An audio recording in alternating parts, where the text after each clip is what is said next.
Waraan bilisummaa Oromoo gootichi Cibraan Soddonbooroo waraana Abiy Ahmad kan kaampii keessatti walitti qabamtee jirtu irratti haliillaa geggeessin waraana biltsiginnaa hedduu ajjeesuun danuu barbadeesse. Humni furgaatu Risaa Laga Mogor kan zoonii giddugalaa keessa socho'u ammoo magaalaa Gincii keessatti waraana faashistii PP FSR tokko guutuu barbadeesse daaraa godhe. Gama kaaniin ilmaan Oromoo mooraa waraanaa diinaa keessaa miliquun mooraa abdii fi wantee sabaa waraana bilisummaa Oromootti makamuu itti fufan. Bal'ina gabaasaa kanneen guutuu isaa qindeeffannee jirra, turtiin keessan nu faana ta'u. Waraanni biltsiginnaa Ambootti dargaggoota 3 badii tokko malee ajjeesuun dhaga'ame. Haaluma wal fakkaatuun waraana faashistii kun Harargee Lixaa Odaa Bultumitti namoota nagaa 5 ajjeesuunis beekamee jira. Mariin mootummaa biltsiginnaa fi TPLF gidduutti geggeeffamuuf deemu filannoo Keeniyaa booda eegaluu mala jedhame. Ashamaar kafuuni kabajamtoota hordoftoota keenya. Odeeffannoolee wayitaawaa guyyaa har'aa qabannee jirra. Hanga xumura odeeffannoo keenyaatti nu faana turaa jecha kanneen chaanala YouTube keenyaa faaraa taatan subscribe gochuun maatii chaanala keenyaa ta'aa.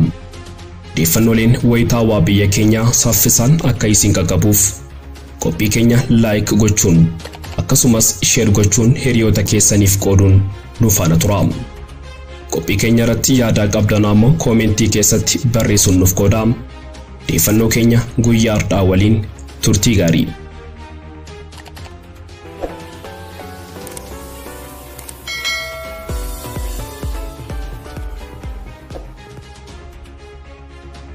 Waraanni bilisummaa Oromoo gootichi Cibraan Soddonbooroo waraana Abiy Ahmad kan kaampii keessatti walitti qabamtee jirtu irratti haliillaa geggeessin waraana biltsiginnaa hedduu ajjeesuun danuu barbadeesse. Humni furgaatu Risaa Laga Mogor kan zoonii giddugalaa keessa socho'u ammoo magaalaa Gincii keessatti waraana faashistii PP FSR tokko guutuu barbadeesse daaraa godhe. Gama kaaniin ilmaan Oromoo mooraa waraanaa diinaa keessaa miliquun mooraa abdii fi wantee sabaa waraana bilisummaa Oromootti makamuu itti fufan. Waraanni bilisummaa Oromoo zooniilee waraanaa kibbaa fi giddugalaa keessatti diinaa dabuun injifannoo boonsaa galmeessuu beeksise. Abdiif gaachanni uummata Oromoo waraanni bilisummaa Oromoo zoonii kibbaa keessa socho'u Cibraan Soddonbooroo adoolessa 30 2022 guyyaa kaleessaa aanaa Gumii Eldalloo ganda Malkaa Gubaatti waraana biltsiginnaa kan kaampii keessa ciisutti marsee haliillaa jajjabaa geggeesseen 9 ajjeesee 11 ol madoo cimaan adabee injifannoo addaa gonfatee jira. Oduma wal fakkaatuun adoolessa 30 guyyaa kaleessaa waraanni bilisummaa Oromoo zoonii giddugalaa humni furgaatu Risaa Laga Mogor aanaa daandii magaalaa Gincii bosona Cillimoo keessatti humna diinaa FSR tokkoo fi Ayisuuzuu tokkoon magaalaa Jalduurraa gara Gincii fiigaa turteetti haddeeduun FSR tokko guutummaatti barbadeessee jira. Lola kanarratti humna diinaarraa nama 30 du'an kan adabe yoo ta'u kan hafte ammoo madoon laaqamtee konkolaataa jalaa gurrachaa turanii. Gama kaaniin ilmaan Oromoo mooraa waraanaa PP keessa jiran dararaa uummata Oromoo irraan sirnichi geessisaa jiru mormuun gara mooraa qabsoo bilisummaa Oromootti dhufuu itti fufan. Lixa Shaggar oonota garaa keessatti ilmaan Oromoo moonaa diinaa hongeessuun gara qabsoo bilisummaa Oromoo ABO waboon durfamutti harka kennataa jiru. Haaluma kanaan loltoonni PP Oromootaan kan raayyaa ittisa biyyaa keessa turan haala mooraa diinaa keessa jiru jibbuun waraana bilisummaa Oromootti harka kennatan. Akkasuma kanaan namni tokko warra jaarsoo kaampii Qacammeerraa yoo harka kennatu kan hafee tokko immoo meettaa walqixxee kaampii magaalaa Minaareerraa harka kennachuun gara qabsoo sabaatti makamanii jiru. Waraanni biltsiginnaa Ambootti dargaggoota 3 badii tokko malee ajjeesuun dhaga'ame. Haaluma wal fakkaatuun waraanni faashistii kun Harargee Lixaa Odaa Bultumitti namoota nagaa 5 ajjeesuun beekamee jira.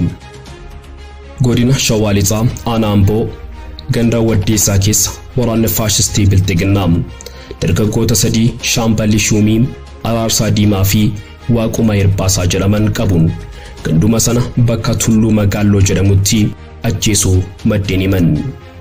Waraanni bilxiginnaa dargaggoota kanneen erga ajjeesee booda reeffa maatii dhorkachuun kadhaa hedduu booda reeffa maatiif kennuun sirna awwaalcha isaanii irratti ammoo dhiirri akka hin argamne dhorkuun dubartoota qofatu awwaales jedhame. Guyyaa sana booda ijoollee dhiiraa umurii 15 olii daandii irratti akka hin agarre jechuun akeekkachiisan jedhu maddeen. Sababa kanaan maatiin hedduun ganda Galaan Waddeessaa kanarraa buqqee magaalaa fi bakkeetti faca'ee rakkachaa jiraachuu odeeffanne. Haaluma wal fakkaatuun Harargee Lixaa aanaa Odaa Bultuun humni addaa Oromiyaa namoota nagaa shan ajjeesuun 2 madeessuun dhaga'ame. Godina Harargee Bahaa aanaalee garaagaraatti hidhaa fi reebicha dabalatee dararaan adda addaa humnoota mootummaa bilxiginnaatiin uummata ragaa jiraachuu maddeen himan.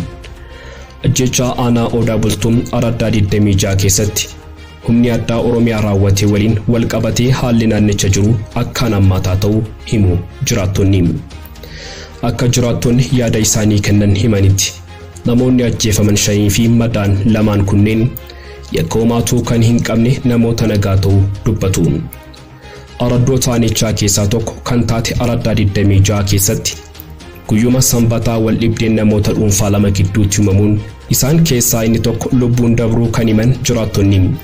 Firoottan namoota wal ajjeesanii akka aariidhaan badii biraatiif wal hin saaxilleef gosaa fi maanguddoon biyyaa baanii walitti araarsan jedhu.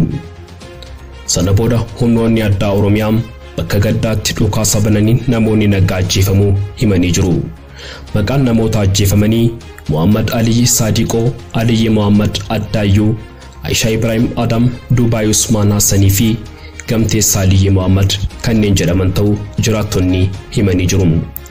Sirni awwaalcha isaanis bakkuma dhaloota isaanii Araddaa 26 keessatti dilbata darbee raawwatamee jira. Oduu wal fakkaatuun magaalaa Wadaay keessatti humnoonni tikaa bilxiginnaa dargaggoota karaa irratti argan sababa malee reebuu fi mana hidhaatti darbachaa jiraachuu dubbatu.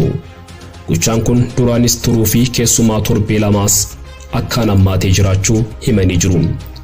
Haalli wal fakkaataan akkanaa aanotaa fi magaalota godinichaa kanneen akka Haramayaa, Engaggoo, Karramillee, Dadar, Calanqoo, Qullubbii fi Kurfaa Callee fi Baroodhaafaa keessatti raawwatamaa jiraachuus odeeffanne. Oromiyaa gola hundatti uummanni nagayaan bobbee galuu hanqachaa jira kan jedhan maddeen. Oromoon roorroo akka sabaatti irra ga'aa jirtu kana jalaa ba'uuf tokkummaan ofirraa qolachuu akka qabu dhaamanii jiru. Mariin mootummaa bilxiginnaa fi TPLF gidduutti geggeeffamuuf deemu filannoo Keeniyaa booda eegaluu mala jedhame.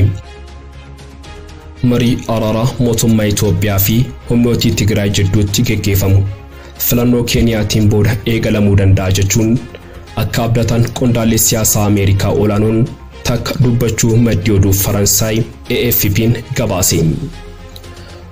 Waajjiran dhimma alaa Ameerikaatti dippiloomaasii olaantuu dhimmoota Afrikaa Mooliifiin waraana kaaba Itoophiyaatti geggeeffamu jaarsummaan furuuf gahee murteessaa qabdi kan jedhaniin Keeniyaatti filannoo jalqabaa gayyatti geggeeffamuun booda mariin akka eegalamu abdii of eeggannoon guutamee koree mana maree biyya isaaniitti himuutu gabaafame. Waraanni Tigraay karaa nagaatiin akka furamuuf Ameerikaa, Gamtaa Afrikaa fi Keeniyaan yaaliiwwan garaagaraa taasisaa turanillee waraanichi itti fufuun miidhaa namoomaa fi qabeenyaa cimaa qaqqabsiisee jira. Mootummaan Itoophiyaa marii aangawoota TPLF waliin geggeeffamuuf jiru kunis hoggansa Gamtaa Afrikaatiin akka ta'u fedhii qabaachuu ibseera. TPLF ammoo marichi hogganaa Keeniyaa Uhuru Keeniyaataatiin akka durfamu akka barbaadan ibsan. Waajjiran dhimma alaa Ameerikaatti dippiloomaasii olaantuu dhimmoota Afrikaa kan ta'an Mooliifiin koree quunnamtii alaa mana maree biyyattiitti akka himanitti xiyyeeffannaan filannoon Keeniyaa dhiyaachaa jiru argate karoora yeroo marii irratti dhiibbaa uumuun akka hin oolle ibsan. Egaan kabajamtoota hordoftoota keenya odeeffannoolee wayitaawaa nuti guyyaadhaaf qabannee dhiyaanne asumarratti goolabama. Kanneen chaanala YouTube keenyaa faara taatan subscribe gochuun maatii chaanala keenyaa ta'aa. odeeffannooleen wayitaawaa biyya keenya saffisaan akka isin qaqqabuuf qophii keenya like gochuun akkasumas share gochuun hiriyoota keessaniif qooduun nu faana tura. Qophii keenya irratti yaada qabdan ammoo koomentii keessatti barreessuun nuuf qoodaa. Hanga xumura odeeffannoo keenyaatti waan nu faana turtaniif galatooma.